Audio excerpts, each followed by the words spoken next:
Bonsoir tout le monde. On va commencer la séance, il est 20 heures. Tout d'abord, pour commencer, Madame la mairesse ne siégera pas ni ce soir ni cette semaine. Elle a des problématiques familiales très importantes. Donc, tout le conseil lui offre tout son support dans ses épreuves. Donc, Madame Moisan. Alors, l'ouverture de la séance au point 1, l'adoption de l'ordre du jour au point 2. Point 3, adoption du procès-verbal de la séance ordinaire tenue le 5 août 2019, suivi du procès-verbal de la séance ordinaire tenue le 5 août. Au point 5, rapport des inspecteurs en bâtiment de la MRC. Au point 6, le rapport des membres du conseil et de la mairesse.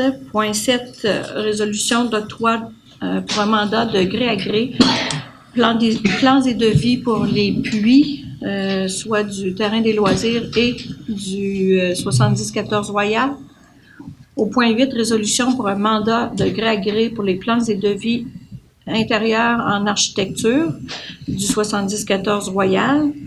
Point 9, résolution pour un octroi pour le contrat de construction de l'abri permanent au Parc maritime.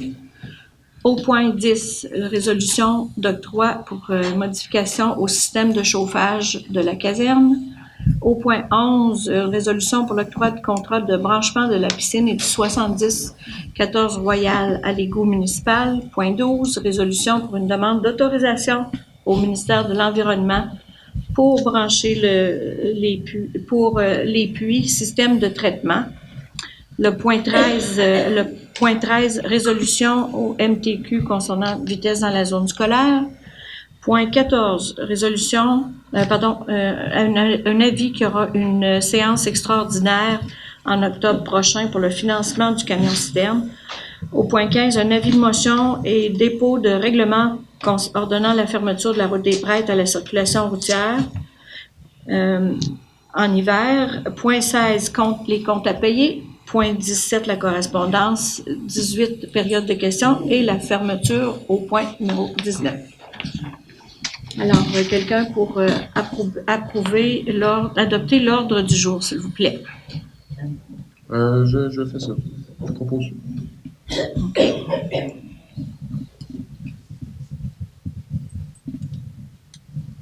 Parfait. L'approbation du procès-verbal de la séance du 5 août dernier. Je propose. Merci. Les suivis au procès-verbal de la séance du mois d'août, eh bien, sont dans les résolutions qui suivent. Le rapport des inspecteurs en bâtiment de la MRC, alors il y a eu 9 permis octroyés au mois d'août dernier pour le coût des travaux, 152 650 $. On serait rendu, M. Milot, au rapport des membres du conseil. Commençons par M. Girard, s'il vous plaît. C'est moi. Bonsoir tout le monde. Moi, ça se résume en 2 présences le 21 août au CA du journal Autour de l'île. Et puis, j'étais aussi ici pour le 27 août pour la rencontre de travail qu'on a eue là, pour la source humaine de la municipalité. Donc, c'est ce qui résume mon mois d'août. Merci, M. Girard. M. Pouliot. Oui, bonsoir tout le monde. Mon cours de mois d'août, j'ai représenté la municipalité à 2 tournois de golf. Celui au profit de la fabrique de Sainte-Famille le 23 août et celui du patrimoine le 29 août. Jusque-là, ça va bien. J'ai participé à 2 rencontres de travail avec les autres élus, l'une le 26 au matin et l'autre le 27 au soir pour ce qui concerne différents dossiers, dont celui des ressources humaines. Le 4 septembre dernier, en après-midi, j'ai eu une rencontre de travail pour finaliser l'entente du premier répondant puis du plan d'intervention d'urgence avec Saint-Jean-d'Orléans. C'est-à-dire qu'on s'est rencontrés, M. Garneau, Mme la mairesse, Mme Moisan, M. Garneau et moi, pour finaliser l'entente, cette entente-là qu'on a conclue au cours du mois de juillet, mais en même temps, il y avait des points à préciser. Alors, c'est en processus. Alors voilà, c'est tout pour moi. Parfait, M. Pouliot. M. Gosselin. Oui, bonsoir. Moi, j'ai pas vraiment de rapport à faire pour le dernier mois, autre que ma présence à la séance de travail du 5 août. Parfait, M. Girard. M. Girard, oui. Pardon, M. Godbout. Excusez-moi, M. Godbout. Bonsoir. Le 6 août, j'ai collaboré à la poursuite et à la fin de l'aménagement des petits îlots dans le village, des petits îlots paysagers. On est tellement fait oublier ça. Le 23 avril, j'ai assisté au souper bénéfique de la fabrique. Je vais enlever mes lunettes. On est mêlés tous les deux. C'est ça. Le 26 et le 27 août, j'ai assisté à une rencontre de travail ici du conseil. Le 28, il y avait une séance du conseil d'administration du club nautique. Et comme je suis secrétaire, évidemment, je consacre quelques heures à la rédaction du procès-verbal. Alors, voilà. Et tout ça, c'était arrangé. Monsieur Milot. Oui, bonsoir. Donc, malheureusement, j'ai pas le rapport de Madame la mairesse, mais je vais quand même vous citer certains éléments auxquels je sais qu'elle a participé. La séance au niveau... Bon, je sais qu'elle a participé évidemment à la réunion du Conseil des maires. Elle a participé aussi, tout comme moi, à la séance du Conseil pour discussion des ressources humaines sur l'avenir des ressources humaines au sein de la municipalité pour la relève, si on veut. Elle a participé, tout comme moi, à titre d'administratrice et moi d'administrateur au CA du Club nautique Île d'Orléans, désormais Club nautique Île d'Orléans et non plus Île de Bacchus, le 28 août. Le 2 septembre, j'ai effectué une rencontre avec un entrepreneur pour le système de chauffage de la caserne, pour le remplacement du système. Donc, on parle d'un système principalement électrique, mais avec une thermopompe pour aller chercher une petite touche d'efficacité énergétique dans tout ça. Activer le fameux plancher radiant qui a été installé dans la rallonge. Donc, vous allez voir passer ça là, à la résolution numéro 10. Ci-après, puisqu'on a obtenu la soumission. Le 30 août, je reviens un petit peu en arrière, j'ai participé à une rencontre pour le projet de mesures d'urgence pour une génératrice. Donc, sans aller dans le fin détail, il y aura une génératrice qui va être installée ici sur le stationnement qui va alimenter à la fois le bâtiment ici et la caserne, donc sur une même génératrice, de manière à ce que les deux bâtiments soient pleinement fonctionnels advenant les mesures d'urgence. Donc, c'est une génératrice de 100 kW au diesel. L'autre élément que je peux vous dire, quelques éléments là à ce niveau-là. Bon, vous avez vu qu'il y a des travaux au niveau du presbytère qui sont en cours. Les nacelles sont arrivées, sont en train actuellement, les employés de décontaminer la toiture et faire les premières couches. Donc, toute l'extérieur va se refaire une beauté au niveau peinture de la toiture, peinture des finis de bois. Et vous allez constater aussi qu'il va y avoir des touches là assez marquées pour dissocier un petit peu le bâtiment de son ancienne vocation. Il va être mis aux normes au niveau de l'extérieur et le revêtement de bois va être réparé dans les endroits où il était endommagé. Donc, ça se fait là dès maintenant et pour les prochaines semaines avant qu'il fasse trop froid. 3 semaines. 3 semaines, hein, c'est ça. Donc, 3 semaines. Merci. Au niveau du quai, il y aura des travaux qui vont commencer là dans le coin du mois de novembre, qui vont cesser là, évidemment durant l'hiver pour se terminer en juin. Au niveau des passerelles piétonnières de chaque côté qui permettent aux piétons d'aller à l'extrémité du quai. Ces passerelles-là devaient être retirées et réinstallées automne et printemps par une grue. C'était quelque chose de très onéreux pour la Société des traversiers, sans compter les permis spéciaux à avoir pour traverser le pont. Donc là, dorénavant, les passerelles vont être sur vérin puis vont s'élever mécaniquement. Donc, ils vont demeurer en place. Ils vont simplement élever pour permettre le passage des glaces qui autrement les auraient arrachées. Donc ça va se faire cet automne. À partir de la fin septembre, merci. Ce qui fait que notre projet d'aménagement du quai, on doit le déplacer plus vers juin prochain parce qu'ils vont occuper une partie de l'espace du côté est du quai pour mettre leurs équipements de travail. Donc, pour éviter de nuire, là, on va leur laisser la préséance là-dedans. Au niveau des toilettes dans le secteur du quai, encore une fois, on va confier un mandat pour faire des plans préliminaires qui doivent être déposés au ministère pour avoir approbation de la volumétrie puis du positionnement. Donc, le dossier chemine bien. La chargée de projet, Mme Gingras, qui travaille avec la municipalité, travaille très fort là, à faire accepter le tout. C'est d'ailleurs elle là, qui a fait l'avancement au niveau du presbytère. Donc, on la remercie beaucoup pour son travail avec Mme la directrice. Il va y avoir aussi un mandat qui va se donner au niveau là, de l'architecture pour l'intérieur du presbytère là, éventuellement. Au niveau deux derniers éléments, la sculpture de M. Bell, la volée d'oie, est prête, mais ne sera pas installée encore une fois parce qu'on ne veut pas se la faire endommager durant les travaux au bout du quai. Donc, elle va rester à la chaleur cet hiver pour apparaître le printemps prochain. Le dernier élément, le kiosque écolo-cyclo, on a eu l'information du propriétaire comme quoi d'ici le 4 octobre, il serait démoli, que tous les permis ont été dûment obtenus pour aller en ce sens. Ça fait le tour pour moi. Merci, M. Blot. Alors, on est au point numéro 7 pour l'octroi pour le contrat de gré à gré pour les plans et devis. C'est au montant de 15 100 $. C'est SNC Lavalin qui avait déjà commencé à faire des travaux pour nos puits au terrain des loisirs et au 7014 Royal. Alors ça, c'est la suite. C'est pour les appareils d'assainissement des eaux et plans pour les branchements. Donc, quelqu'un pour approuver le mandat à SNC Lavalin, 15 100 $. Merci, M. Godbout.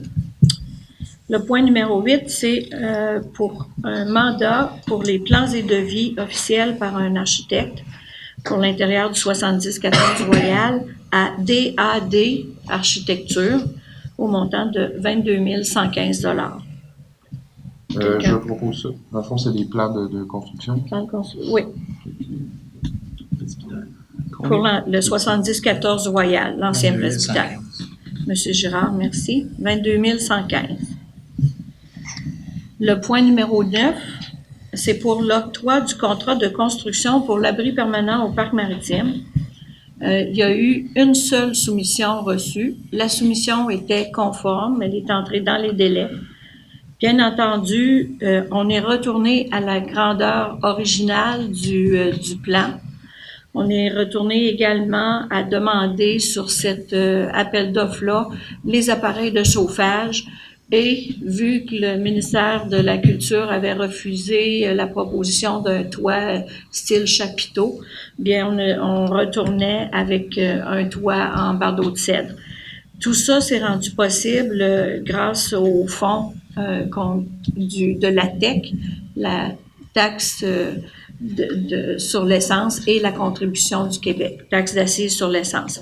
Donc le montant du contrat est de 294 846 $ et 70 sous, taxes excluses.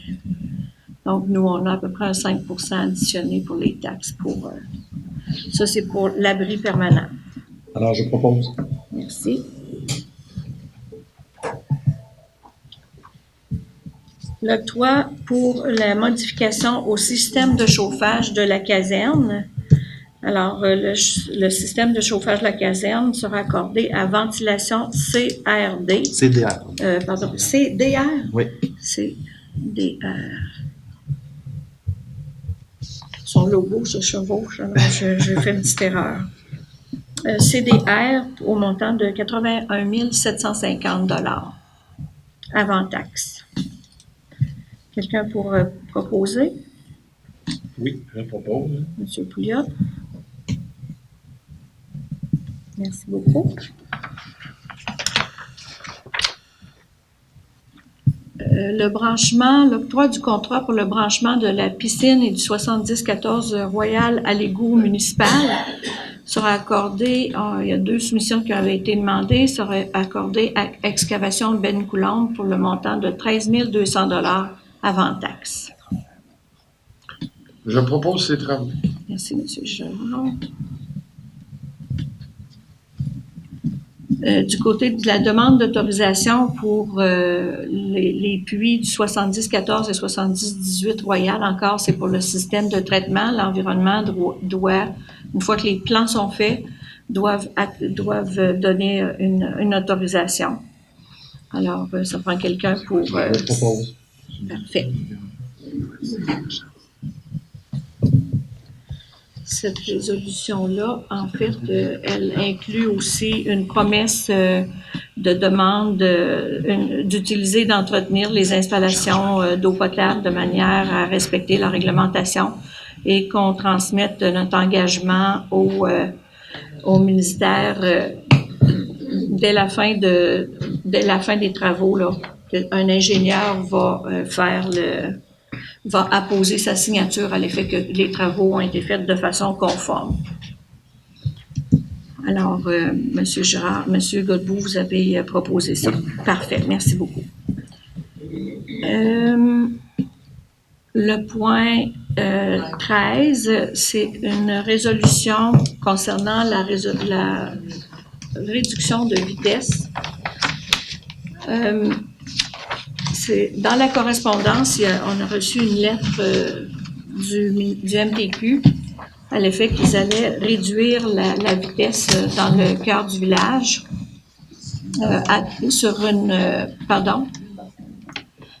à Sainte-Famille également. Et là, cette résolution-là, je vous lirai la lettre dans un autre temps au niveau des correspondances, là. La résolution est attendu que le ministère des Transports n'a pas donné suite à la résolution 1370-19 dans laquelle la municipalité de Saint-Laurent demandait la réalisation d'une étude de sécurité routière, puisque ce dernier ne réalise pas d'études de ce type. Attendu que la dite résolution visait à obtenir un éventail d'alternatives qui aurait été présenté au Conseil pour fin d'analyse et de décision. Attendu que la municipalité a reçu une lettre du ministère des Transports en date du 22 août présentant la décision de réduire la vitesse à 30 km/h durant les périodes scolaires. Attendu que la décision de procéder à la réduction de vitesse à 30 km/h dans la zone scolaire n'a pas obtenu l'aval du conseil municipal. Attendu que le ministère a basé sa décision sur une étude réalisée pour le compte de la municipalité par l'organisation Vélo Québec dans le cadre du programme À pied à vélo Ville active, dans laquelle il avait aussi été suggéré la mise en place de traverses piétonnaires qui ont été retirées par le ministère des Transports étant donné leur non-conformité aux critères réglementaires. Attendu que la municipalité de Saint-Laurent participe activement à la mise en œuvre du trottibus afin d'accompagner sécuritairement les écoliers. Attendu que la majorité des étudiants transitent par le chemin du quai pour le transport scolaire. Attendu que depuis le 1er août 2019, le montant des amendes pour excès de vitesse dans les zones scolaires en période scolaire est doublé. Entrée en vigueur de l'article 516.2 du Code de la sécurité routière est passible d'une amende égale au double de celle prévue au premier alinéa de l'article 516 qui compte excès de la vitesse permise dans une zone scolaire lors de l'infraction a lieu durant la période scolaire, indique une signalisation installée par la personne responsable de l'entretien du chemin public ou à défaut d'une telle signalisation durant la période prévue au 4e alinéa de l'article 329. Attendu que la municipalité étudie la possibilité de se doter de photoradars pédagogiques afin de sensibiliser les automobilistes. Attendu que les moyens de contrôle et de respect de la limite de 50 km/h dans la zone scolaire n'ont pas été étudiés ni mis en place. Alors, il y a une proposition de demander au ministère des Transports de surseoir pour une durée indéterminée à la modification de la limite de vitesse actuelle dans la zone scolaire afin d'étudier la possibilité de commander une étude de sécurité visant à analyser, mesurer en profondeur la présence ou non d'une problématique de sécurité routière dans le secteur scolaire et dans l'ensemble du village et le cas échéant de proposer au conseil municipal des recommandations sur lesquelles ce dernier aura à se pencher. Alors, cette résolution est proposée par M. Milot. Et je crois qu'on a une demande le vote. Oui.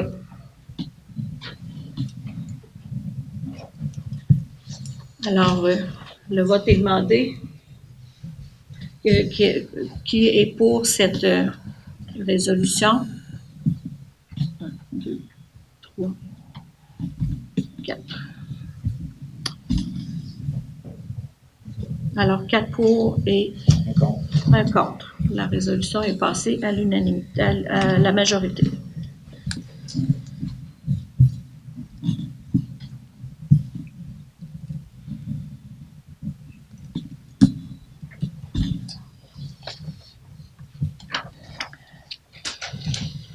Donc, le prochain point, c'est une séance extraordinaire pour le financement du camion citerne autopompe.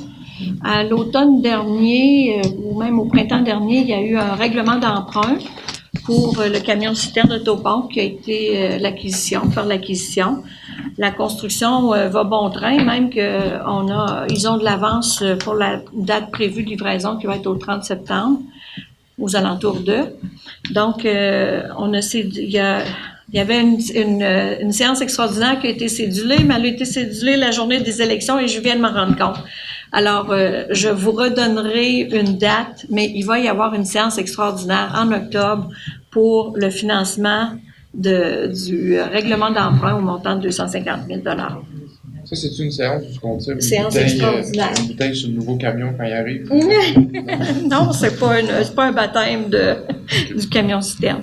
Il y aura sans doute une présentation publique, j'imagine, par nos pompiers, n'est-ce pas, monsieur? Parfait. Alors, je vous aviserai quand, malheureusement, je pensais en faire l'annonce ce soir, mais là, ça fonctionne pas. Au point numéro 15, c'est un avis de motion et un dépôt de règlement ordonnant la fermeture de la route des Prêtres à la circulation routière en période hivernale et abrogeant le règlement 367.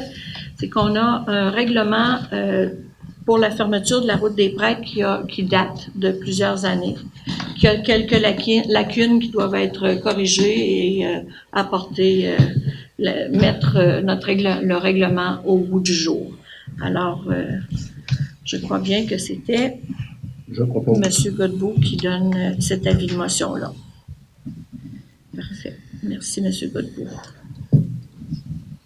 Du côté des comptes à payer, les comptes pour le mois d'août totalisent la somme de 274 534 $ et 28 sous.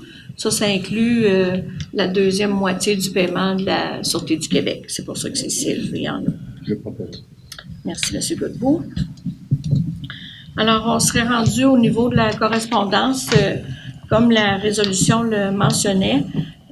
On a reçu une lettre du directeur général du ministère des Transports région Capitale-Nationale, où il nous informait avoir pris connaissance de la résolution 3070-19 demandant au ministère des Transports une étude sur le comportement routier en zone et en période scolaire.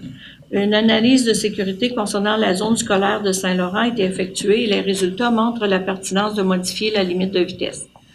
Conséquemment, le ministère procédera à l'installation d'une limite de vitesse variable, laquelle sera diminuée à 30 km/h pendant la période d'activité scolaire. À l'extérieur de ces périodes, la limite de vitesse sera maintenue à 50 km/h. Pour la rentrée scolaire, des panneaux de limite de vitesse variable seront installés aux limites de la zone scolaire. Par la suite, nous projetons de les remplacer par des panneaux lumineux. Une consultation avec la commission scolaire sera effectuée à ce moment pour cibler les horaires applicables pour la limite de vitesse réduite. Alors, c'est signé de M. Luc Tremblay, ingénieur, directeur général de la Capitale-Nationale pour le ministère des Transports. On serait rendu, M. Milot, à la période de questions. Oui, question. Comme toujours, on vous invite à vous présenter au micro, s'il vous plaît, pour l'enregistrement. Est-ce qu'il y a des questions?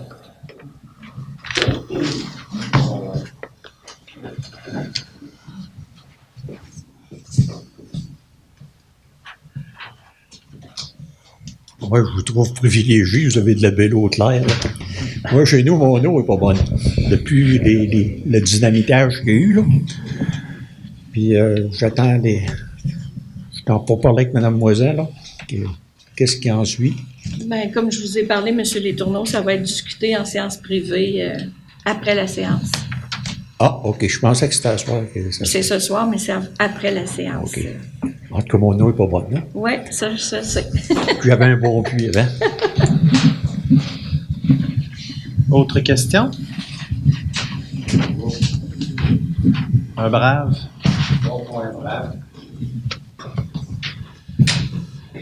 Bonsoir.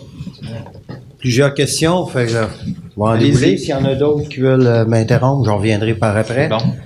Question point technique, on parle d'un contrat qui s'est octroyé pour les plans de vie pour l'eau potable au 110-14.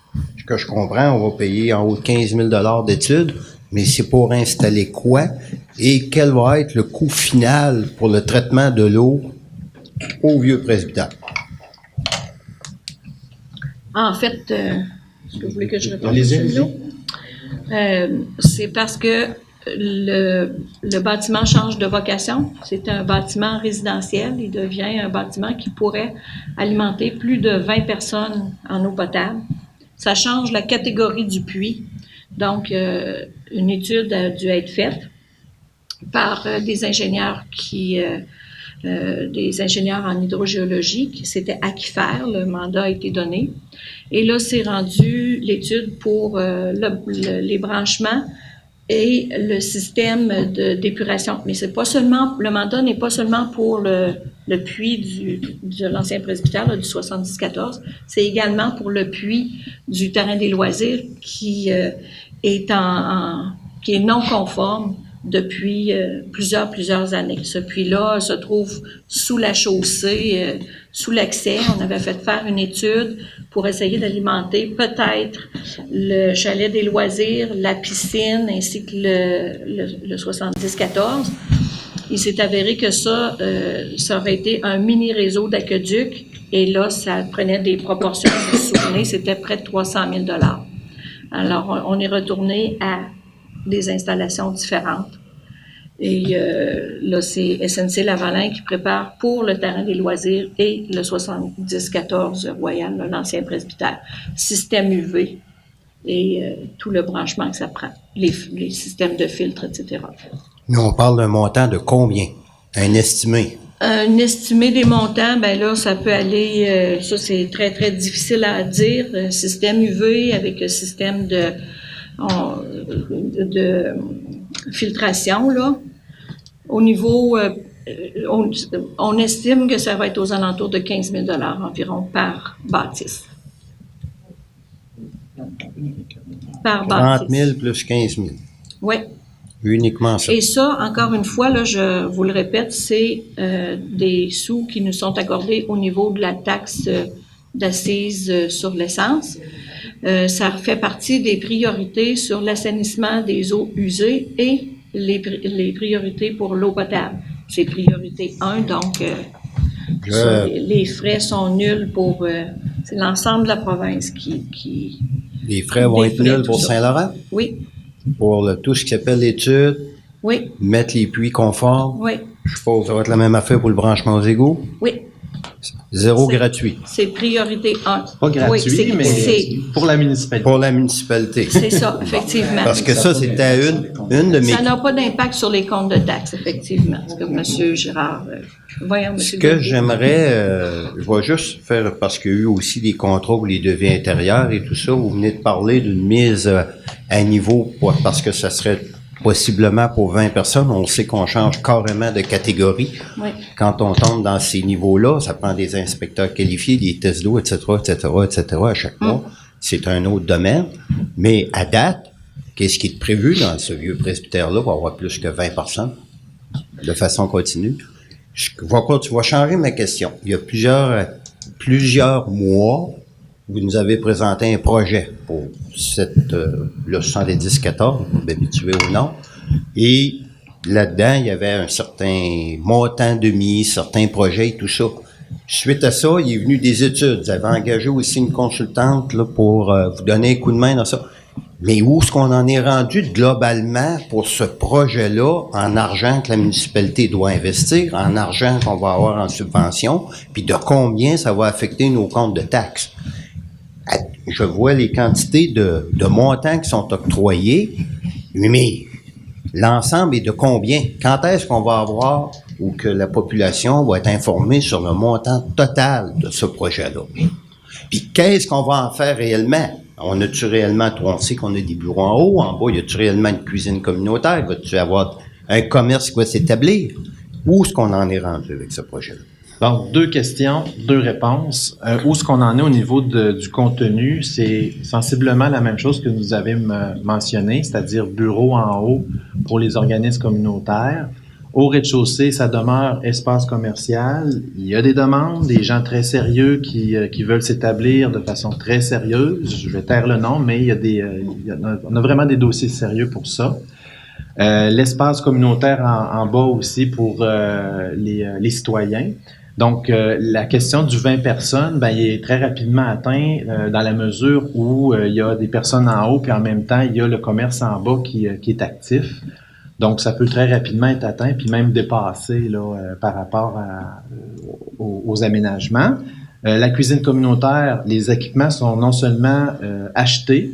Est-ce qu'ils sont reçus, Mme Moisan? Non, pas encore. On a retardé la livraison. On a retardé la livraison, mais ils sont achetés parce qu'il y avait une subvention qui avait été obtenue de 24 000 $ pour ça, donc des équipements commerciaux.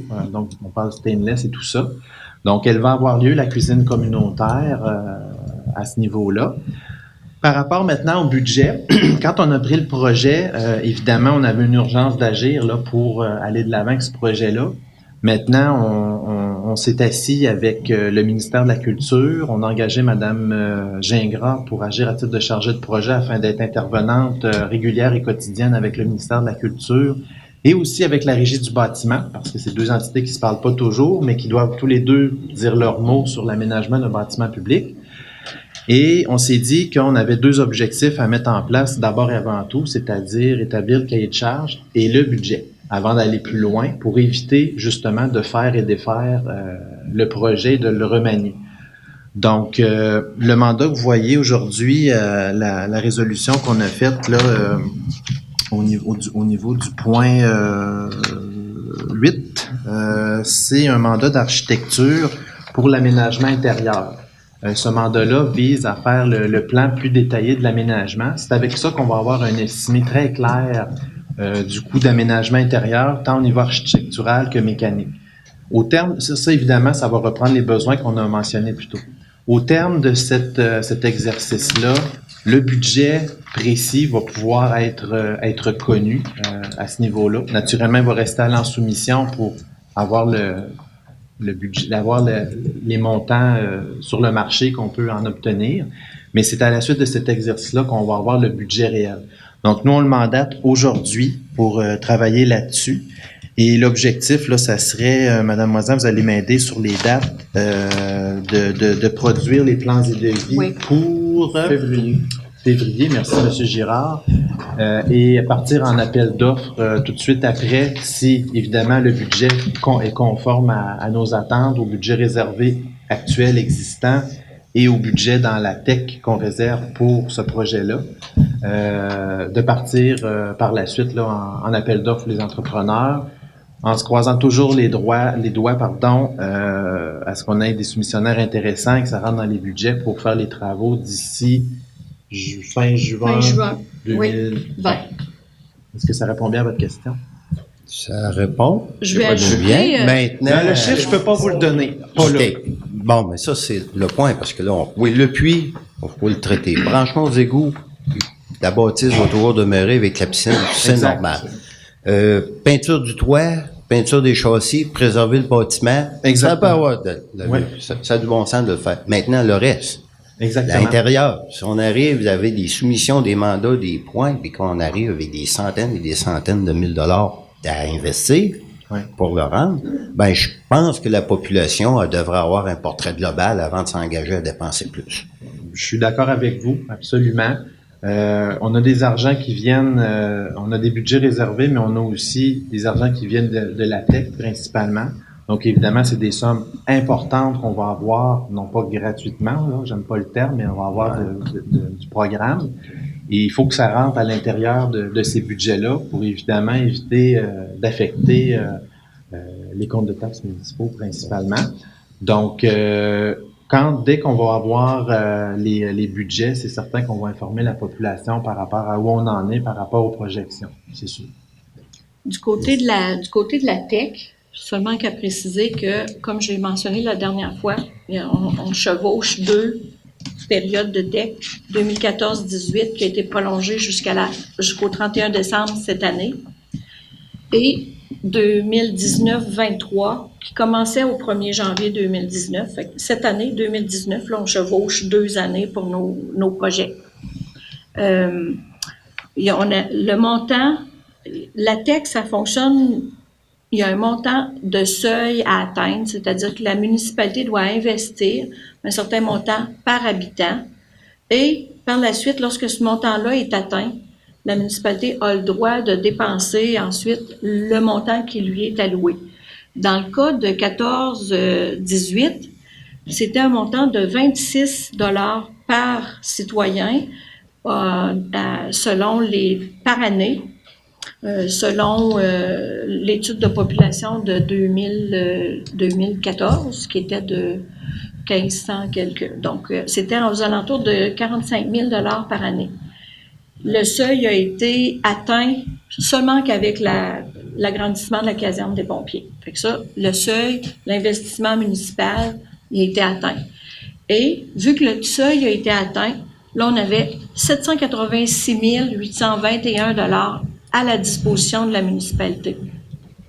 Il y a une partie de ça on a été obligé d'éponger certaines choses qui n'ont pas été couvertes par le projet d'assainissement des eaux usées. Je vous dirais dans les 100 quelques mille, 200 quelques mille. Ça fait que là, après tous les projets depuis 2014-15, des études, etc., là, il nous restait 483 500 $ à disposition de la municipalité.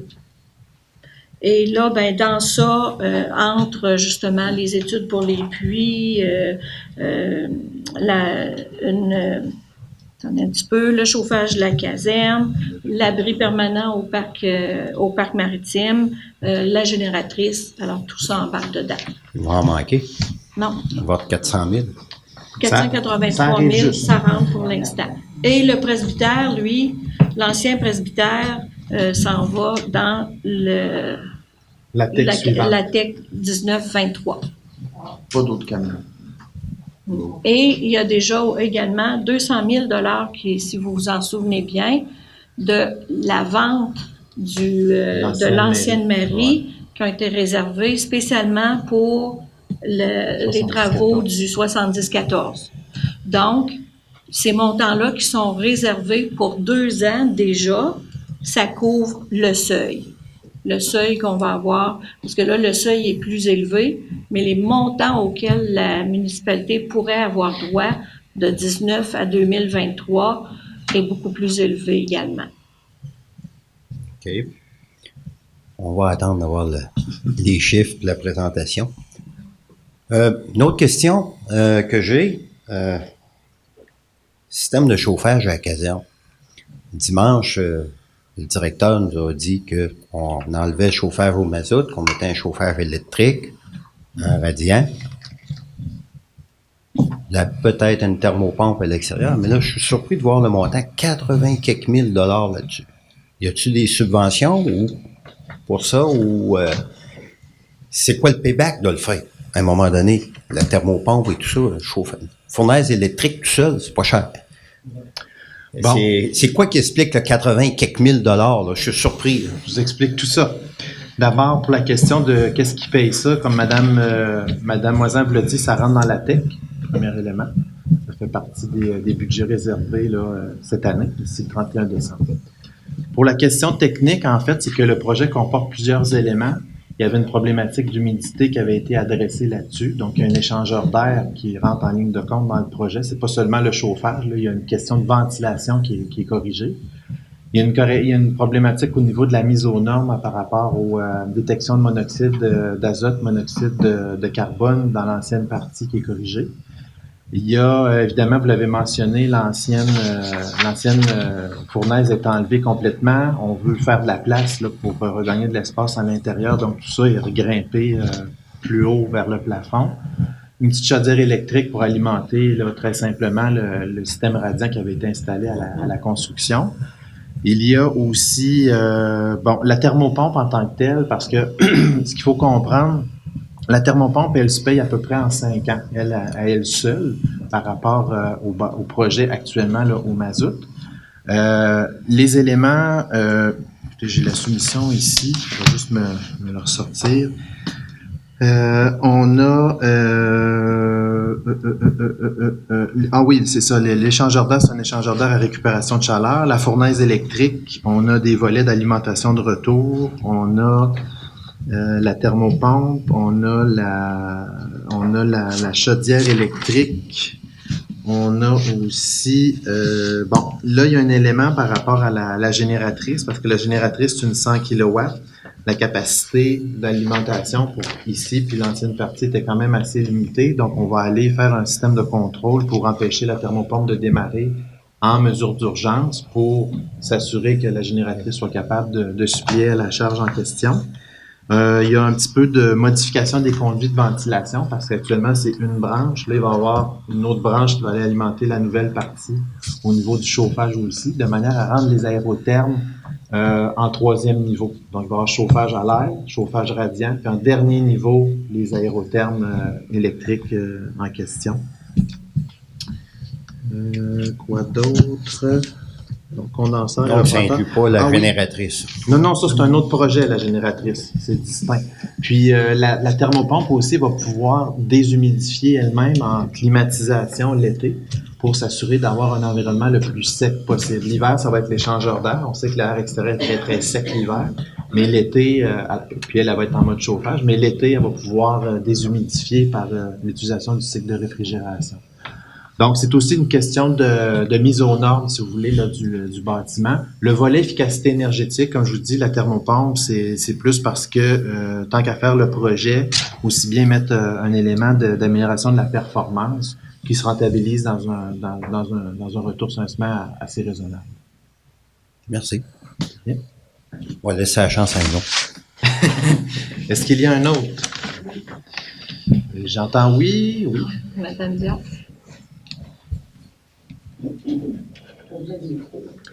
Ben oui, pour... Approchez-vous pour l'enregistrement. C'est ça. Caméra et son. Alors, attendez, je vais aller m'habiller. Vous êtes très bien, il n'y a pas de souci. Oui. Ça a été un petit peu vite, là, toute cette affaire-là du MTQ. D'abord, est-ce qu'il y a une possibilité d'avoir la copie de la résolution? Des attendus. Oui. Oui, on vous en donnera une copie. Okay. Parce que ça va être ça va être exact dans le procès verbal aussi. La lettre du MTQ qu'on a reçue, est-ce que c'est suite à la rencontre de M. Pouliot et d'un conseiller de Sainte-Famille? Oui, exactement. Okay. Vous avez demandé que, au nom de la municipalité, de reviser la vitesse dans le village. Dans le sens qu'on a passé une résolution pour avoir une étude sur le plan de vitesse, sur le plan de la signalisation également. Mais à cette occasion-là, il y avait les représentants du transport scolaire, il y avait le directeur de l'école des trois pavillons de l'île, Saint-Pierre, Sainte-Famille, Saint-Laurent. Il y avait les représentants également des 3 directeurs généraux de Saint-Pierre, Sainte-Famille et Saint-Laurent. Donc, et également M. Jean-François Leclerc, qui était le responsable du MTQ, qui a écouté un peu les doléances de ces gens-là. Puis que, c'est sûr et certain, tout le monde demandait qu'on fasse quelque chose pour réduire la vitesse, puis surtout en zone scolaire, puis par rapport aussi aux dépassements qui se font malheureusement trop souvent lors du transport scolaire, etc. Donc, il y a une campagne, je pense, qui est enclenchée pour sensibiliser. Et suite à ça, le MTQ nous envoie cette lettre qui nous dit, effectivement, ils se sont basés sur une étude qu'on avait faite en 2016. Je n'étais pas là, mais sauf que l'étude démontrait clairement, selon eux, que c'était pertinent de modifier la vitesse. Et ils enclencheraient, parce que là, on a voté une résolution qui qui repart, ça, alors, qui normalement serait, on installerait des limites variables, des panneaux, par exemple, cet automne, mais au printemps, ça serait des panneaux électroniques, je lui ai parlé pas plus tard qu'aujourd'hui, des panneaux variés selon l'heure de la journée. C'est-à-dire qu'un 30 km, la zone scolaire, c'est entre 80 et 100 mètres. Ah, c'est ça que je voulais savoir. Oui, c'est 80 et 100 mètres. De l'école. Bien, vis-à-vis de l'école. Oui. Ça a une distance de 80 à 100 mètres ou c'est 80 à 100 mètres avant? Oui, c'est ça, 80. Non, c'est le lot de terrain. C'est le lot de terrain de l'école. C'est la distance en tout. C'est un peu vis-à-vis de l'école. Oui. Ça inclut également l'entrée de l'école. Alors, c'est sûr que là, avec la résolution que j'ai voté contre, comme qui a été voté, on repart ça. On remet ça plus tard. Tandis que Sainte-Famille va s'implanter. Puis, alors, ce qui fait que pour moi, j'ai considéré que c'était à propos qu'on installe à 30 km, puis même que si le ministère a doublé, ça exprime le malaise, ça exprime jusqu'à quel point il y a un manque de responsabilité vis-à-vis des zones scolaires au Québec. S'il double ici, c'est pour dire aux gens, écoutez, là, c'est fini là, de passer à l'ordre. Mais on est en démocratie, oui. On a débattu, les gens, on a voté ce soir. Ça ne veut pas dire nécessairement que ça ne reviendra pas, mais sauf que les collègues élus ont dit, allons-y pour une autre étude qui va vraiment mesurer de manière tangible, vraiment là, les dépassements, puis le nombre de voitures, etc. Comment dit, nous, toute cette rencontre-là, on demandait à réviser un peu toute la circulation sur l'île. Mais sauf que le ministère nous a dit qu'il ne faisait pas d'études. Ils veulent pas en faire. Alors, c'est des firmes, ce que je comprends. Pas qu'ils ne veulent pas. Ils en font pas. Ils en font pas. C'est ça, ils en font pas. Puis nous autres, on avait une qui avait été faite par Vélo Cyclo. Puis à Vélo Ville-Active. Ben voilà. Qui, quand même, une étude de cinquantaine de pages, là, puis avec on avait interrogé des gens, puis bon.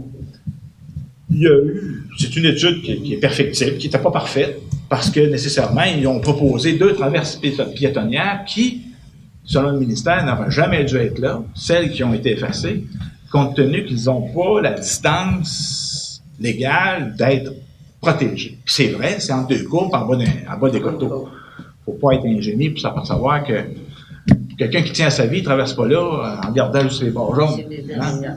On s'entend. Alors, ce qui fait que, bon, alors voilà. Donc, ça avait été une recommandation qui a été effacée par le ministère parce qu'ils ont dit, hey, c'est pas correct. Bon, voilà. Donc, c'est ce qui explique. OK. Je comprends bien, puis c'était ma deuxième question. C'est votre opinion là-dessus. Pourquoi vous avez voté non? Et, à ma grande surprise que le Conseil ait voté non, mais vous n'avez pas voté non. Vous avez pris une résolution pour reporter, et je n'ai pas tout compris, malheureusement. Je vous ai tout écouté, mais vous voulez reporter pour faire pour qu'on paye pour l'étude à Saint-Laurent? Ou quoi? Ben, en fait, c'est que. C'est pas clair, un premier élément, c'est que l'étude en question, M. Plot l'a bien mentionné, l'étude n'est pas basée sur des faits.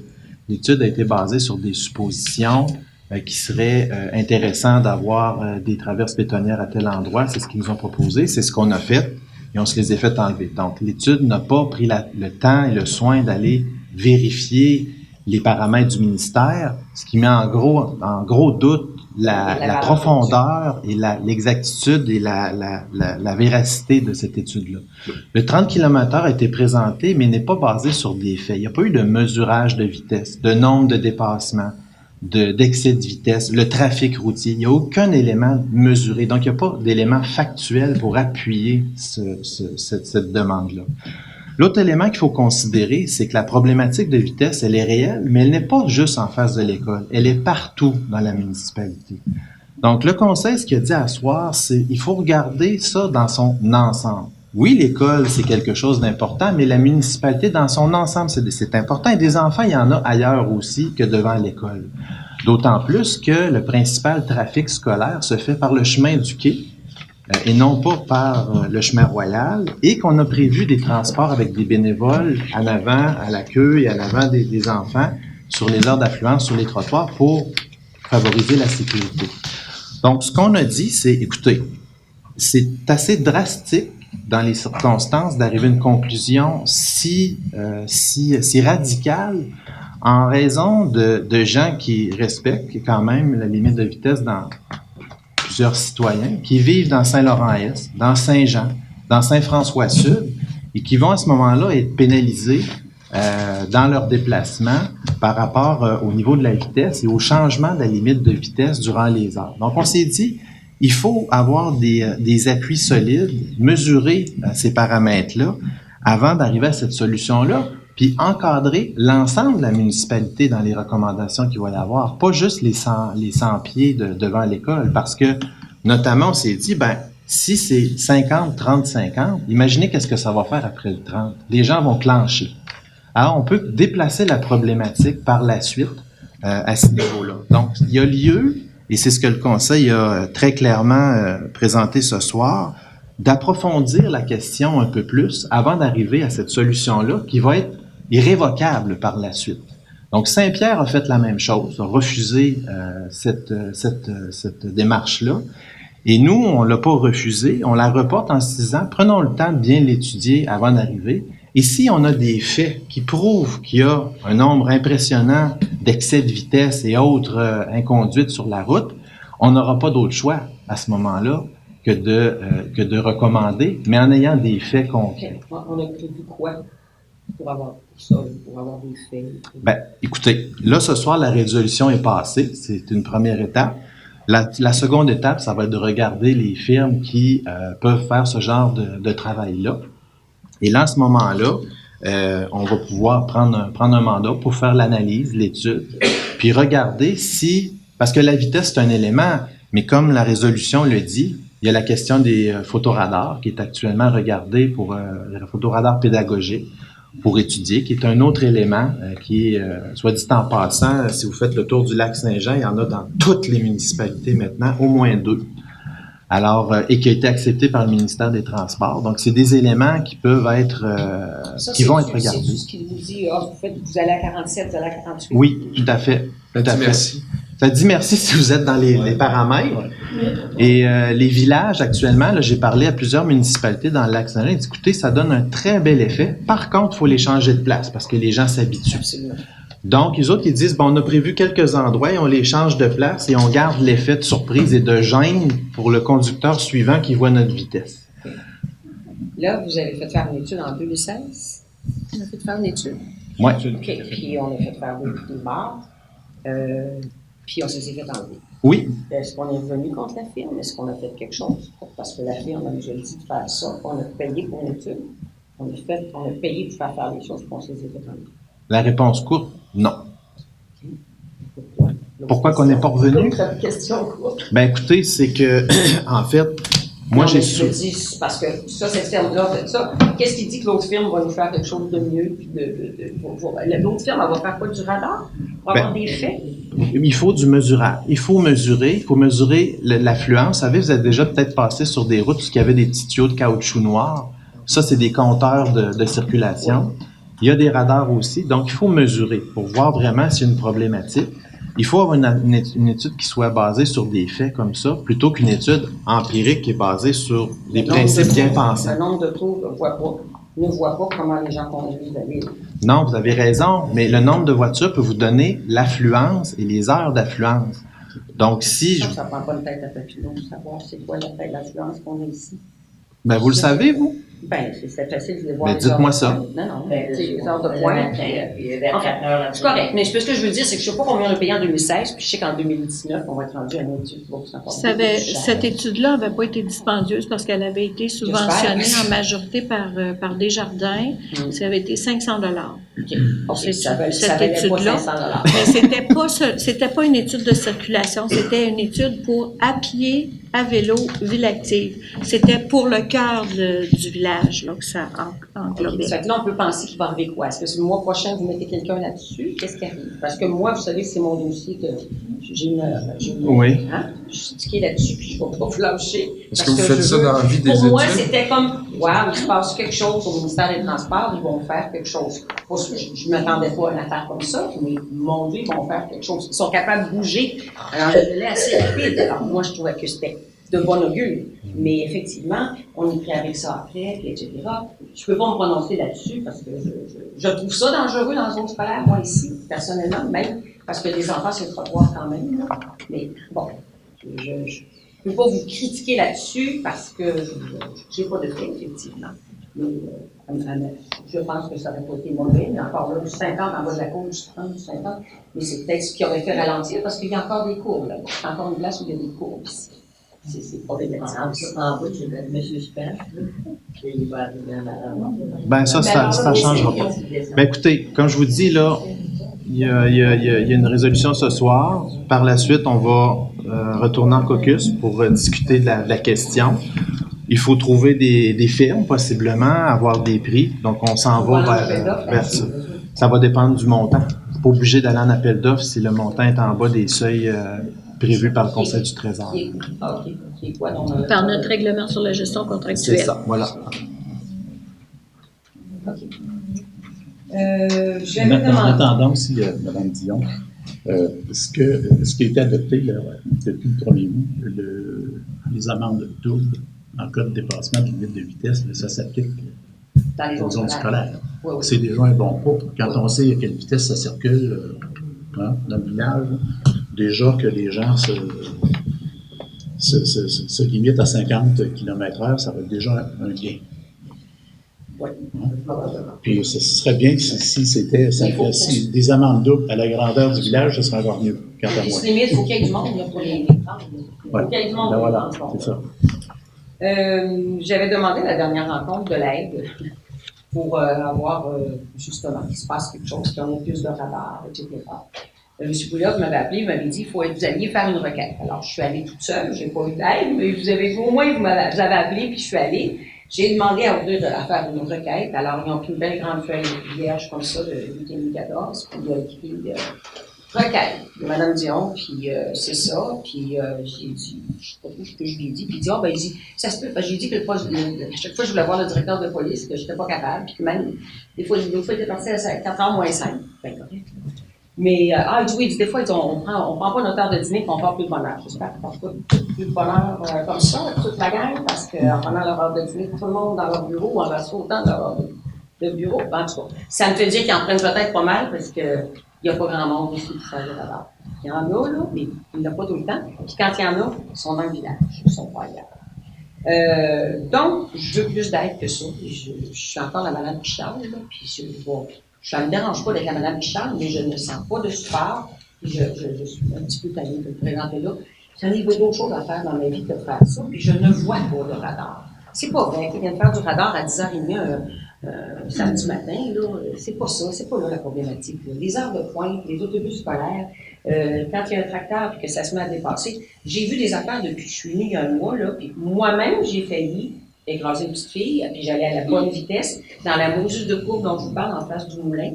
Je suis arrivée, puis la petite fille était là, j'ai fait, merde, ça aurait pu être moi, là, j'ai tué assez peur. Et je me suis dit, ça c'est un danger, parce que j'étais à la bonne vitesse. C'est un danger, cet accotement-là. Mais ça n'a pas de bon sens. Ça n'a pas de bon sens de voir ce que le monde fait. L'autre fois, j'ai vu un cycliste, je me suis arraché les cheveux, je pensais, j'étais certaine qu'elle allait passer, parce que quelqu'un a doublé, puis il est parti. Alors, quand nous, on roule à 80, puis quelqu'un double, puis dépasse, c'est parce qu'ils vont plus vite que 80. Alors, c'est pas juste la vitesse, c'est la façon dont les gens conduisent. Je me fais dépasser continuellement sur des lignes pleines, avant la ligne pointillée. On peut-tu faire quelque chose là-dessus? On peut-tu même y avoir un comité de citoyens qui embarque? On peut-tu faire quelque chose, nous autres, à Saint-Laurent, puis dire que... Écoutez, je vais essayer de vous répondre, mais j'ai rencontré un patrouilleur, on va dire une patrouilleuse, ça doit être en féminin. Pas plus tard que la semaine passée, Madame Gosselin. Et puis, j'ai quand même exprimé les doléances des gens, puis... Elle dit, nous avons beaucoup de plaintes et puis on circule à Saint-Laurent. On dit, Saint-Laurent est un des territoires les plus ciblés, etc., etc. Écoutez, moi je reçois ça, mais je leur dis, il n'y a pas grand-chose qui change. Je leur dis, moi, là, écoutez, je demeure dans le village, puis je suis à la retraite, puis je vois le matin, comme durant les différents temps de la journée. Mais il me donne pas plus de réponses que ça, puis même, c'est bien sûr il peut y avoir des comités de citoyens, mais Il semble qu'il y ait que deux policiers du côté sud, 2 policiers du côté nord, puis dépendamment des temps, ils se présentent. Moi, je les ai vus faire un peu de radar dans les coteaux, là, au parc maritime, et puis quand ils descendent. Mais écoutez, moi, là... On sait où est-ce qu'ils sont situés. Fait que tout le monde, c'est facile. Ben oui, c'est sûr, les gens... Ils sont tout le temps à la même place, mais ils sont tout le temps avec leur grosse voiture. je leur demande, effectivement, mais... Effectivement, écoutez, c'est un peu... je pense que faut que les citoyens appellent, puis que... etc. Monsieur Pouliot, peut-être, vu qu'un conseil municipal parle par résolution, peut-être qu'à une prochaine séance du conseil, le conseil voudra faire une résolution à adresser à la Sûreté du Québec. Oui, parfait. Alors, on en prend note, puis on va travailler là-dessus pour le mois prochain, ça puisse passer. Oui, parce que je sais pas si je vous l'avais dit que j'étais allée les voir, puis je leur avais demandé s'ils pouvaient faire du radar, puis je leur avais dit qu'ils étaient pas mal visibles avec leur nouvelle voiture, puis tout ça. J'ai dit, vous ne pourriez pas faire du radar à pied. Alors, il dit ça prend un cours spécial de faire du radar à pied. Alors, bon, OK. Il manque d'effectifs. Puis là, ce qu'il faut qu'on fasse, dans le fond, c'est d'appeler à tel numéro, tout le monde, puis de dire, il manque d'effectifs sur l'île. Alors là, ben, il faut écrire une lettre. Je pense que si on passe à une résolution, déjà, il y a une volonté politique pour qu'il y ait des choses qui se passent. En tout cas, moi, je le comprends comme ça. OK. Une autre chose, au niveau du presbytère, je n'ai pas peut-être manqué les réunions, pas peut-être, j'en ai manqué. Qu'est-ce qui... ça va être quoi le critère de sélection pour choisir le locataire ou les locataires du rez-de-chaussée? Écoutez, on n'est pas rendu là. On en a plein les baskets là, avec le projet en tant que tel de construction. Je vous dirais que lorsque... Je pense pas qu'il va y avoir 45 soumissionnaires en partant. Là. Bonsoir, mesdames. Bonsoir. Je veux juste une petite intervention, une parenthèse.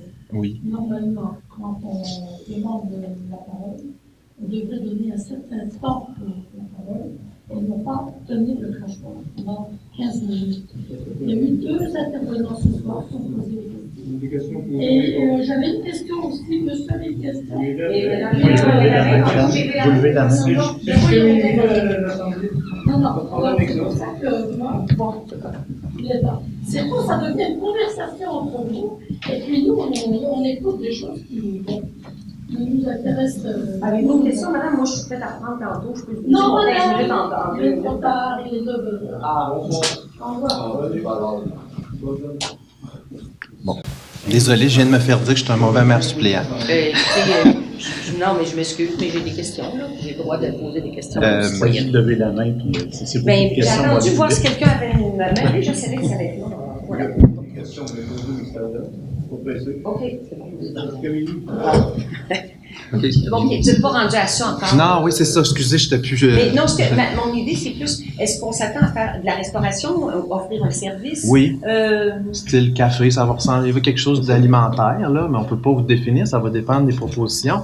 On avait fait en, je ne sais plus quelle année, 2016-2017, un appel d'invitation pour tenter un peu le pouls dans la population. Puis on avait eu toutes sortes de projets, des fictifs puis des réels.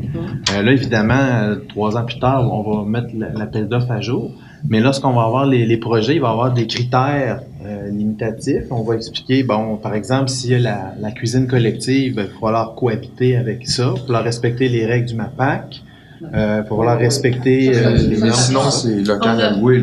Mais sinon, c'est un local à louer. Oui, tout à fait. Est-ce que c'est tout le premier étage? Non, c'est pas tout le premier étage. La cuisine communautaire, oui. C'est la même cuisine, mais dans des périodes différentes.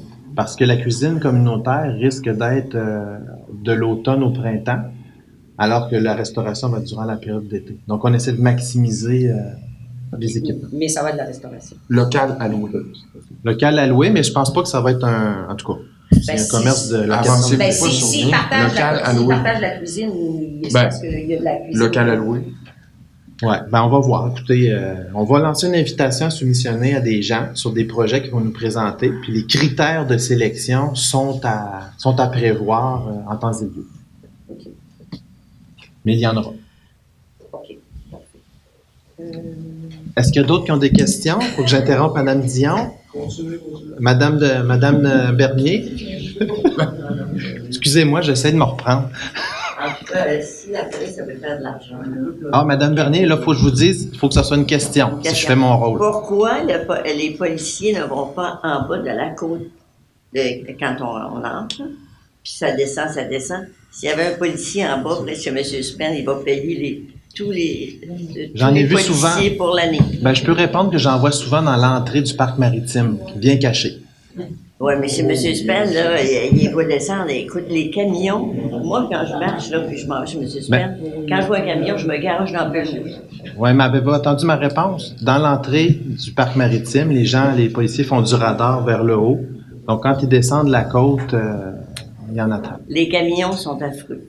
Ils sont épeurants. Ben, c'est pas des camions. Non, il y en a des fois, là, c'est long comme ça perd de vue. Quand il y a eu les travaux avec Construction Polaris, il y a eu plus de 300 contraventions qui ont été données à des camionneurs. Mais ça les a pas domptés. Ils continuent. On ne peut pas les mettre en prison. J'ai vu, vous êtes en restauration du vieux presbytère. Oui. Mais j'ai vu que le solage est brisé en plusieurs places. Oui. Mais c'est pas réparé. Est-ce que c'est dangereux qu'il y a des infiltrations d'eau, de présentement? Ben, écoutez, c'est pas la base, c'est pas mal important. Tout à fait, vous avez raison. En fait, les fissures c'est pas des fissures, c'est le joint de mortier entre les pierres là, qui s'est désagrégé. Les architectes l'ont mentionné, ils ont mis un niveau de priorité à cet élément-là. Est-ce qu'il y a des infiltrations? Ben, écoutez, c'est un bâtiment qui a son âge.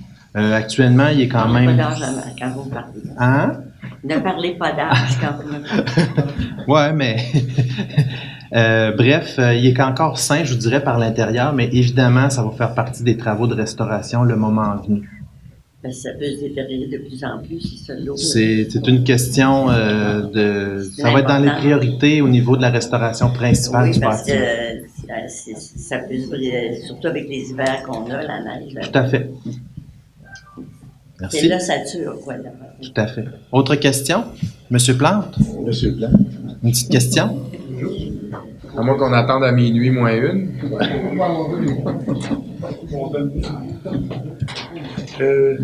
Pour le presbytère, justement, comment ça coûte pour l'extérieur, à date, c'est quoi les prix? On a la soumission de Julien Lepintre, Madame Moisan. C'est l'entrepreneur en peinture qui est là actuellement. Ah non, c'est sûr. Non, c'est pas le même. Non, pas du tout. C'est deux contrats distincts.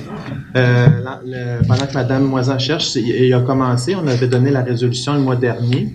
Et donc, c'est le projet pour les 3 prochaines semaines là, qui vise la toiture, les éléments de bois. Complet, là, ouais. Je ne l'ai pas apporté avec moi, mais c'est une trentaine de mille de dollars pour tout le toit et les murs. Les murs. L'abri permanent, c'est quoi la grandeur au parc maritime? C'est 52, 26. C'est sur une slab de ciment, c'est quoi? Non, c'est sur une plateforme de bois. Okay. Et c'est un bâtiment qui a, dans le fond, il y a une remise qui est quand même assez profonde pour pouvoir entreposer des choses l'hiver. Sur 50 pieds? La remise ou c'est? Non, la remise à une douzaine de pieds. Elle rentre dans le 50? Oui, elle rentre dans le 50. Elle rentre dedans. Le reste, c'est un plancher. Le toit, c'est en bois. Tout est en bois. Tout est en bois, à l'exception des garde-corps, c'est des fils de métal. Là, parce que c'est discret. D'accord, parce qu'il n'y a pas de mur. Non, il n'y a pas de mur. C'est un bâtiment qui est ouvert. C'est pour remplacer le chapiteau. Mais il n'y a pas de mur, mais il y a des rideaux. Il n'y a pas d'électricité, il va y avoir de l'électricité, il va y avoir un petit chauffage à l'infrarouge aussi. Il n'y a pas de mur? Pour l'automne. Ça va être accroché au plafond. OK. Ouais. Il y a une entrée électrique ou si c'est du courant qui va arriver du garage? C'est du courant. Là, dans le détail, je ne pourrais pas vous le dire, là, mais l'électricité est prévue. Il n'y a pas de plomberie? Il n'y a pas de plomberie. Il n'y a pas d'isolation? Non, il n'y a pas de plomberie, il n'y a pas d'isolation. Parce que 300 000, c'est le prix d'une maison. J'ai cher. fait mon garage. Moi, de chez nous, il y a 30 par 40 l'intérieur, plus un carrefour de 20 pieds. Il me coûte 100 000. Oui. OK, je l'ai fait une bonne partie de nous autres mêmes, là, mais de 100 à 300, là, il y a quelque chose qui marche pas. Oui. Je sais pas. Les matériaux. Ben, on avait fait un premier appel d'offres. Ça avait monté à 220 000. 200 000. Puis on avait touché le bâtiment à ce moment-là. Il y a des portes qu'on avait enlevées. On avait raccourci. On avait diminué la grandeur du bâtiment. Là, on revient au plan original. Parce que grâce à l'argent de la TEC, Ouais, on peut voir l'argent des on- autres, mais je trouve que c'est exagéré. Non, mais c'est- 300 000, ça n'a aucun sens. Ben, on est allé en appel d'offres. C'est parce qu'ils construisent une maison pour ce prix-là, isolée, avec l'eau, avec l'entrée électrique, avec tout, là. Ouais. Avec un plancher de ciment, un salage. Et... Là, on a un bardeau du bardeau de Seine. Ouais, Comme toiture. ça, c'est sûr C'est cher. que ça remonte le prix, oui. Vous savez que actuellement, les entreprises de bois, il n'y a pas de entrepreneurs... mur, en plus, vous me dites. Il n'y a pas de Non. mur, donc il n'y a pas grand bois. À part le plancher puis le plafond, il Il n'y y a a un rien. plancher, il y a un plafond, puis il y a des murets en haut. Puis il y a l'abri qui est en bois. Ouais. Puis Il y a évidemment, pas- il est ancré au sol. Hein. Il est sur des... Je ne sais pas si ce sera sur des pieux ou des blocs de béton. Des pieux visés. Ça va dépendre. Ça peut être des pieux, ça, je ne sais pas. C'est l'entrepreneur qui va décider comment il va l'installer, selon la nature du sol. Ok. Alors, l'année passée, pour un bâtiment plus petit, passablement plus petit, avec beaucoup moins d'équipement, on était à 220 000 $. On n'était pas allé parce qu'on avait une subvention de 100 000. C'était pas ça cher? 100 000. Non, c'était trop cher. Ben là, il y en a 290, mais il n'y avait Oui, pas mais été là, 220. on a les sous de la tech. Ok, On a l'argent ouais. de la tech. L'année passée, on n'avait pas l'argent de la tech. OK. Ok? C'est pour ça. OK. C'est à cause qu'il y a l'argent de la tech qu'il paye sur le crayon? C'est quoi le. Je comprends pas. Ils sont pas Non, au c'est courant pas de Ils vrai. ça. ne savent pas que c'est l'argent de la tech. Hein? Les Ah, ils savent pas. entrepreneurs Non, les savent. entrepreneurs. Non, mais vous savez, la vraie raison, si je peux me permettre, M. Godbout, Oh, c'est que oui. vous avez raison, là, c'est pas, Ça n'a aucun sens. c'est cher. Mais cher. qu'est-ce qu'on fait si on veut un bâtiment? Dans ce sens qu'on est dans une période où il y a la crise de la main-d'œuvre, les entrepreneurs en ont plein leurs souliers.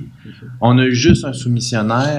Le C'est marché, peut-être ça le problème. le marché actuellement fait que les entrepreneurs soumissionnent souvent par politesse, puis ils mettent des prix très élevés en espérant peut-être des fois même pas l'avoir.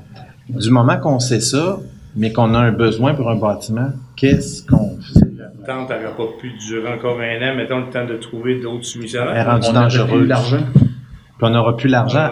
Le 31 décembre de cette année, c'est fini. Ah, ok. Elle est disparue. C'est ça. Fait que c'est fâchant. Donc, puis il reste automne. Oui. Fais cet automne. OK, OK. Ouais. Au niveau prix, moi, je peux pas, je suis en accord avec vous entièrement. Alors, c'est sûr. Mais je sais pas quoi faire d'autre.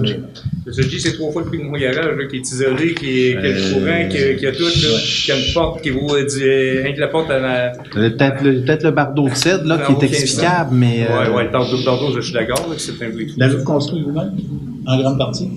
Ouais, ben, pas le ciment, mais je veux dire, la tour extérieure, le restant, oui, on a Ouais, tout fait c'est ça. ça, Même, c'est ouais. sûr que, j'ai payé Mais du monde. malheureusement, à la municipalité, on peut pas. Ouais. Bon, Ben oui, ben si tu prends les matériaux, tu fais x3. Non, ça, je le sais, ouais. excusez, on va rester aux questions. Excusez-moi. C'est pas grave, les deux madames sont sorties, on peut jaser, c'était. Autre question? Non, c'est tout. Monsieur Delisle. Question, je suis bien d'accord pour la limitation de vitesse dans le village, je me promener régulièrement, mais je trouve ça aberrant que le conseil municipal décide de faire encore une étude, alors que pertinemment, personne ne veut abaisser la limite probablement à 30. Comment tu abaisseras la limite à 30 sur une zone de 100 pieds? Qu'est-ce que ça va changer? Faites respecter le 50. Ben, voilà. Ah, Après ben ça, là, écoutez... Moi, je ne vois pas encore la nécessité de faire une étude, de débourser de l'argent des citoyens pour une mesure que vous ne voulez pas adopter, je pense, dans le fond. Non, mais- Soyez honnête avec vous. Mais l'étude ne portera pas que sur la zone scolaire, on veut qu'elle porte sur l'ensemble du Mais village. qu'est-ce que ça va vous donner? Ben écoutez, moi, je peux vous répondre pour moi-même, là. Moi, je partage entièrement votre avis. Par contre, il y a des gens dans le conseil qui ont besoin d'avoir des faits pour confirmer ou infirmer la valeur ou non. Alors, c'est la raison pour laquelle, si la résolution était à l'effet de dire on ne met pas de 30 du tout, ça démontre pas une ouverture à regarder, d'avoir exploré toutes les situations. Ça démontre un esprit de fermeture. Donc, moi, écoutez, je partage votre avis, mais il faut quand même essayer d'aller chercher l'appui puis le raisonnement logique de suite d'une démarche quantifiée puis structurée. C'est pour ça. Mais moi, j'en ai pas besoin personnellement là, de l'étude. Je considère qu'il faut faire respecter le 50. Je partage entièrement votre avis de mettre tous les moyens en notre pouvoir d'accroître la présence policière, les radars photos, etc., avant d'en arriver à cette solution-là qui est infime là, par rapport à la problématique. Mais, écoutez, la résolution dit qu'on peut regarder l'étude. Ça ne va pas dire nécessairement qu'on va la faire, mais on va au moins se questionner le conseil profondément, savoir qui fait ça, combien ça coûte, qu'est-ce que ça va donner, est-ce qu'on va avoir des données probantes à la suite de ça. puis on verra. Il y a des subventions disponibles pour ce genre d'études-là, puis on regardera. Il y a des gens... Moi, je n'aime pas nécessairement entendre le mot subvention, j'ai l'impression qu'on vient piger dans mes poches tout le temps. Ah, les miennes aussi. Non, c'est pas gratuit. C'est jamais gratuit. Mais je ne vois pas, même si on fait une étude, qu'est-ce que ça va changer pour le reste du village? Qu'est-ce que la municipalité, qu'est-ce que quelqu'un peut apporter de plus? Ben, je pense que respecter le 50 km/h et le 80 à l'extérieur. Mais moi, M. Delisle, j'ai le goût de vous répondre que ça aurait été un premier pas. Dans la dynamique, là, c'est-à-dire que présentement, le ministère était prêt à diminuer à 30 km sur une zone, et puis par la suite, avec des panneaux électroniques, dans un temps de journée et dans un temps de l'année, ça aurait mis, je pense, les gens tous ceux qui passent dans le village Saint-Laurent sur leur garde, et puis qui auraient ralenti. Par la suite, bien sûr, qu'on aurait extensionné pour faire respecter le 50 puis le 80, mais là, on repart, puis on veut avoir des assises scientifiques, des assises là qui vont faire que, ben oui, c'est très raisonnable à faire. Quand on travaille en amont, d'après moi, en prévention, parce que j'ai travaillé là-dedans toute ma vie, à un moment donné, faut y aller. Puis faut faire preuve. Puis écoutez, là, on a un village longitudinal, on n'a pas de rang, on n'est pas l'école n'est pas au 2e et 3e rang, ça n'a jamais existé ici. Alors, bien sûr, sur la 368, toutes les écoles sont sur le bord de la 368, qui est un chemin national. Mais, puis qu'est-ce qu'on fait avec ça? C'est qu'on a l'école la plus populeuse de l'île, à Saint-Laurent, pas de zone scolaire à 30, ça passe à 60, 65, c'est sûr. Là, juste, moi, la lecture que je fais du double de pénitentiation en zone scolaire, ça vous exprime la double pénalité, comment le malaise est grand dans la province de Québec, dans les zones scolaires, pour que, à un moment donné, le gouvernement va dire, regarde, quand ça fait mal au portefeuille, c'est là que les Québécois commencent à réfléchir. OK? Quand ça arrive, là, puis tu dis, hey, là, ça va me dépenser 300-400 $. Toi, que le prochain coup, tu vas passer, tu vas ralentir. Mais ça a toujours été l'argent qui était le nerf de la guerre. Dans toutes les politiques, même au niveau de l'alcool, quoi que ce soit, c'était la prison ou bien l'argent. Alors, pour moi, je partage pas l'ensemble. C'est-à-dire que ça aurait été un premier pas audacieux, un coup de barre. Puis, garde, c'est pas d'un nuée, là, ça aurait été très sensible, panneaux lumineux, et même que M. Leclerc me parlait aujourd'hui, on a dit, est-ce qu'on a installé déjà les panneaux avertissant les gens qu'il va y avoir un changement de limite de vitesse? Je dis non, c'est pas encore passé. Alors pour moi, M. Delisle, vous comprenez que pour vous voyez pas les changements à venir. Les gens ont toujours une résistance au changement, on sait très bien. Mais sauf que pour moi, là, je pense que en 2019, à Saint-Laurent-d'Orléans, l'école la plus populeuse qui ramasse tous les enfants de la Côte-Sud, je pense que ça aurait été un coup de barre. Puis, moi, en tout cas, regarde, le projet n'est pas à zéro.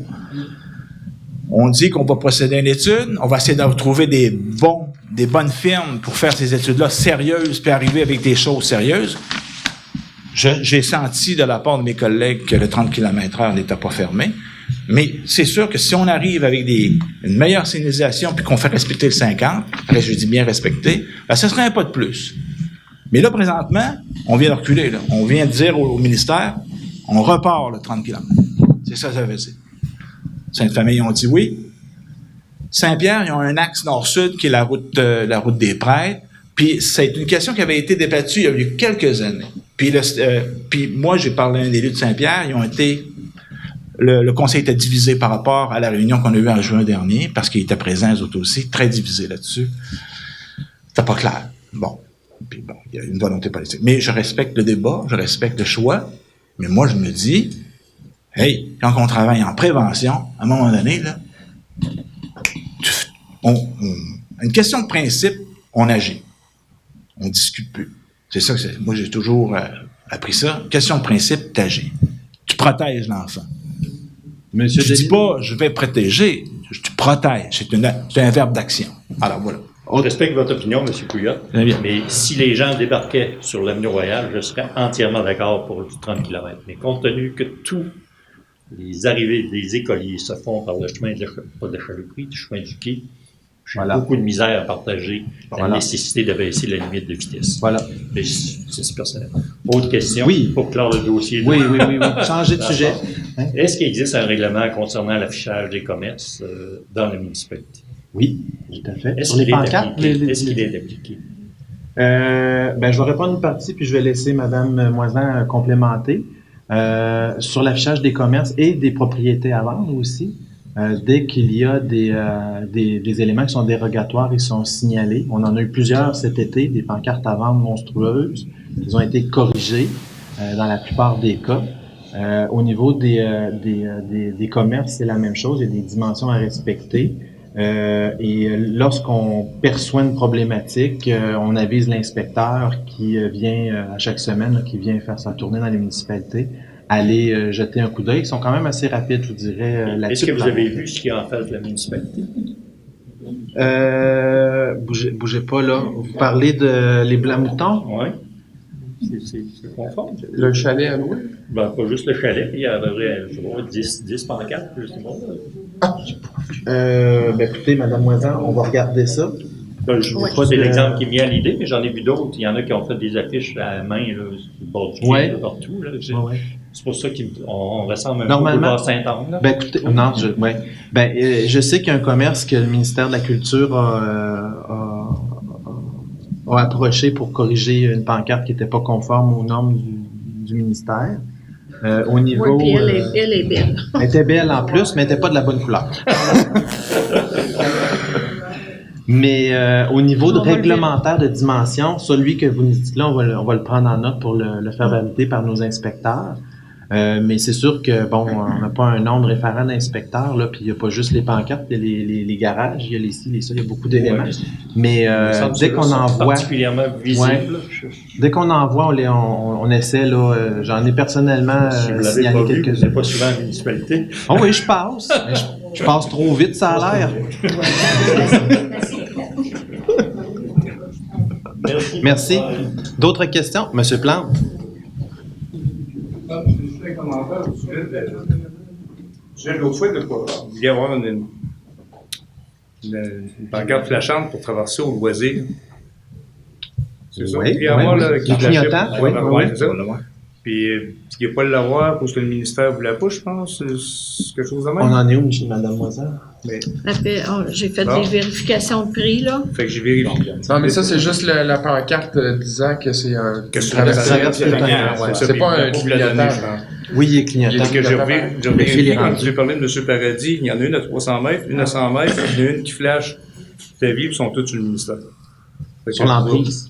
Toutes sur l'emprise du gouvernement. Oui, mais c'est ça. Mais pourquoi que vous autres, vous n'êtes pas capables de l'avoir, là? Je comprends pas. Pourquoi que le ministère ne veut pas pour vous, puis qu'il veut pour un privé, puis il ne veut pas pour un chose qui... On va lui demander sa recette. Jusqu'à... Oui. Ben je sais que M. Chose m'a dit qu'il connaissait et qu'il allait demander. Mais pourquoi que lui, il a pu l'avoir, puis une municipalité n'est pas capable de l'avoir pour le centre des loisirs? Je trouve ça stupide, de la part du ministère. Jusqu'à maintenant, on a travaillé, parce qu'on avait la réfection du chemin royal, les égouts, on a travaillé avec une direction. Là, une fois que les travaux sont faits, les directions ne disent pas toutes la même chose. Ça, je peux vous le dire, parce qu'on a fait couper des chaînes de trottoir. Ils ont coupé chez M. Tivierge. Il y a 4 endroits où ça a été coupé. Ouais, je sais. C'est juste un exemple à vous donner. Donc, ça veut dire qu'il y a des imbéciles, il y en a partout. C'est que, en tout cas, les directions ne parlent pas toutes de la même façon. Là. OK. Fait que, on va refaire la tentative de toute façon. Là, j'ai fait des demandes de prix. Pour un affichage comme ça. Parce que c'est la municipalité qui doit payer ça. OK, quand il y a des traverses comme ça. Okay. Oui. Le fil est déjà passé depuis les travaux, là, ouais. À l'emplacement prévu pour l'alimentation électrique. Oui. Ah, OK. Donc, la volonté, elle est là. C'est la volonté administrative là, du côté ministère qu'il faut compléter. Okay. On parlait tantôt des cartes que le monde, ils ont des cartes moins belles que d'autres, puis ça. Les cartes bleues du gouvernement qui annoncent les Félix Leclerc, Mona, tu sais, qui a la carte bleue du gouvernement, là, qui est... Oui. Je pense que ça coûte 500$. Oui, c'est par année. La journée que tout le monde va décider que moi, j'en veux une, Ça va être bon, on est salé. Ça Ça va être encore. C'est au moins 1500. C'est moi, mais il y en a d'autres qui vont en avoir. Mais je veux dire, ça va être encore pire, je pense, que des cartes, des fois, qui sont moins belles un peu, mais en plus, ce que je veux dire, ces panneaux-là, si on doit en faire du commerce ou ce qu'il y a déjà l'annonce du commerce, que je dis pas là, que tu t'en vas au village Valcartier, que là, tu supposes que tu t'en vas, mais à Lille, quelqu'un qui suppose qu'il s'en va, il y a un problème. Ben, c'est un coût prohibitif annuel. Hein? C'est un coût qui est quand même assez prohibitif annuel. Qui va en avoir 1000 à Lille, qui vont décider de l'avoir, qui vont avoir 1500 pièces de lousse. Là. Ben, faut se dire, faut espérer que ça l'arrive. Ça sera pas mieux. Ouais, non, je suis d'accord avec vous, mais écoutez, ça existe, cette démarche-là, depuis très longtemps, puis c'est pas encore survenu. Alors, dans un horizon moyen-long terme, on peut penser que ça arrivera pas nécessairement. Mais c'est sûr que ça passe pas nécessairement par la municipalité, c'est sur l'entrée. C'est le gouvernement, c'est ça. On n'a pas vraiment notre mot à dire là-dessus. Ouais. Mais je partage votre avis. C'est encore il y a des jolies pancartes. Il y a des pancartes que le monde font, des fois d'autres même qui sont pas terribles, qui sont quand même mieux que ça. Oui, tout à fait, vous avez raison. Autre question? Juste bien comprendre. Écolo-cyclo va être démoli avant le 4 octobre. Le propriétaire nous a dit qu'il avait obtenu tous les permis, puis que normalement, il prévoyait faire la destruction avant le 4 octobre. La date limite, c'était 1er octobre, c'était le 30 octobre. 4 octobre. Non, mais la date limite. 4 octobre. C'était le 4 octobre, donc lui, il va le faire avant le 4 octobre. OK. Mais si ça n'arrivait pas, on a prévu quelque chose, est-ce qu'on s'est informé? Mais là, il y a notre règlement, puis là, il y a une marche à suivre. OK. La dernière fois, on avait parlé de consulter des avocats si jamais ça n'arrivait pas, mais il faut mieux prévenir que guérir. Peut-être obligé d'attendre un autre 6 mois. Il vaut mieux prévenir, vous savez, c'est de l'argent public. À chaque fois qu'on appelle un avocat, c'est nous qui payons. On fait confiance à la démarche. Les permis, ça prend plusieurs permis pour des... Ben, la culture puis municipale. Il y a des démarches à faire pour ça. Oui, monsieur. Je regarde de demander une petite réplique. Non. On fait très duré, les gars, si vous ne donnez pas une permis, il y a beaucoup de collègues avant. Je ne parlerai pas au fontaine, on en est comme détruire quelque chose qui... Écoutez, on a même fait des démarches pour étudier la possibilité que ça devienne un test pour les pompiers pour faire un feu. Mais c'est pas possible. Pas la réglementation, mais les normes de sécurité ne le permettaient pas. C'était trop proche de d'autres habitations. Ministère de l'Environnement aussi. Ministère de l'Environnement, il y avait des produits contaminés là-dedans. Ils l'ont fait à Saint-François avec une maison complète avec le bordeaux de la barre dessus. Ouais. Il a peut-être pas fait exprès. Nous, notre limite s'arrêtait à faire la demande au chef pompier. Je pense que ça fait le tour. Alors, quelqu'un pour proposer la levée de l'Assemblée? Je propose. C'est moi, la train de Bonsoir et bon mois de septembre.